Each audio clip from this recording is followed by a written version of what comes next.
God, ये तो बहुत क्यूट है। और इस क्यूट से गिफ्ट का कुछ क्यूट सा नाम होना चाहिए, है कि नहीं?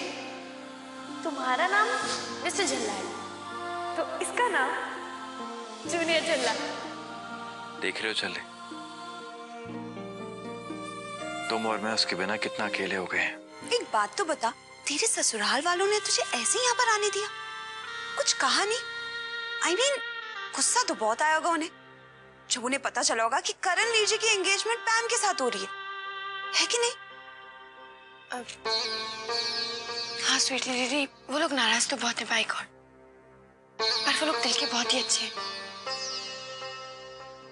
वो जैसे ही उनको दादी की तबीयत का पता लगा ना, तो उन्होंने तो मुझे खुद ही भेज दिया बाय गॉड।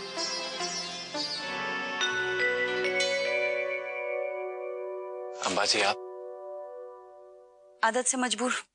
तेरे कपड़े इस्त्री करके रखने की आदत जो है मुझे बदली नहीं, लेकिन तेरी आदतें बदल गई है। अब अंबाजी की जरूरत नहीं है तुझे। नहीं अंबाजी, ऐसी कोई बात नहीं है। अंबाजी कल आप बहुत गुस्से में थी, आपने पूरी बात नहीं सुनी।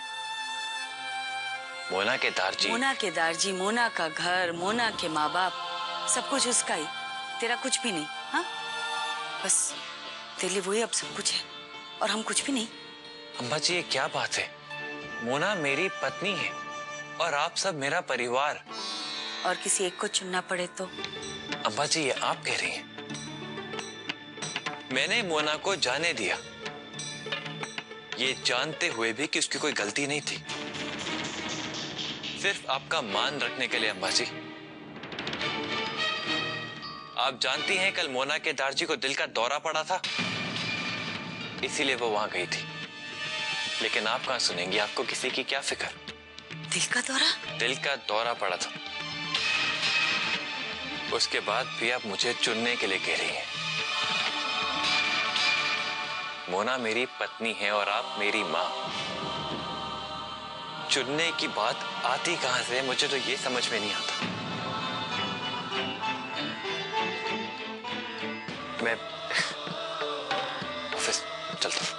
कह तो दिया तूने कि तू चुन नहीं सकता, लेकिन तेरी आंखों में मैंने देख लिया तो किसे चुनता। आज मोना तेरे लिए इतनी अपनी हो गई कि ये परिवार में रिश्ते सारे बेमानी हो गए। ओए बिम्मी, मुबारक हो।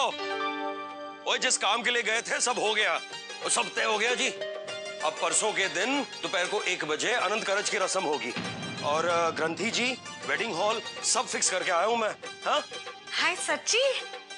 परजाई जी पैम दादी को नाश्ता देने जा रही है, अब इसे सेवा करना चाहती है उनकी। सच?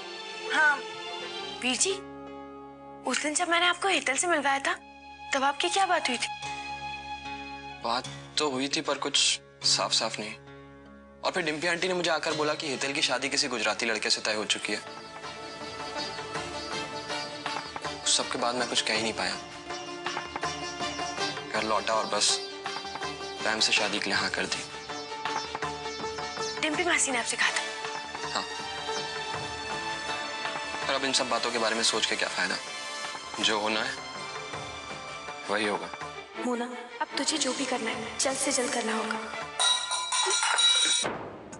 दारजी, ओह दारजी, कुछ चाहिए था तो किसी को बुला लिया होता ना। आप क्या दारजी, आप भी? ये पैम कहाँ है? अभी 1 मिनट में आने को कह गई थी, अभी तक तो आई नहीं। अपने में मगन रहती है वो भी पुत्र। बड़ी लापरवाह लड़की है बाय गॉड। कहा था कि ध्यान रखेगी तो फिर कहाँ चली गई? सेवा करेगी सेवा करेगी। पैम का फोन 21 मिस कॉल। हेलो, कौन? परविंदर? नहीं वो पैम। ओए तू वो तेरी माँ, बता मुझे मेरा पैसा कब देगी? वो 3 लाख रुपया कोई छोटा मोटा रकम नहीं होता। सीधे से बता मेरा पैसा कब दे रही है तू, नहीं तो मैं पुलिस को जाके बोल दूंगा। हाँ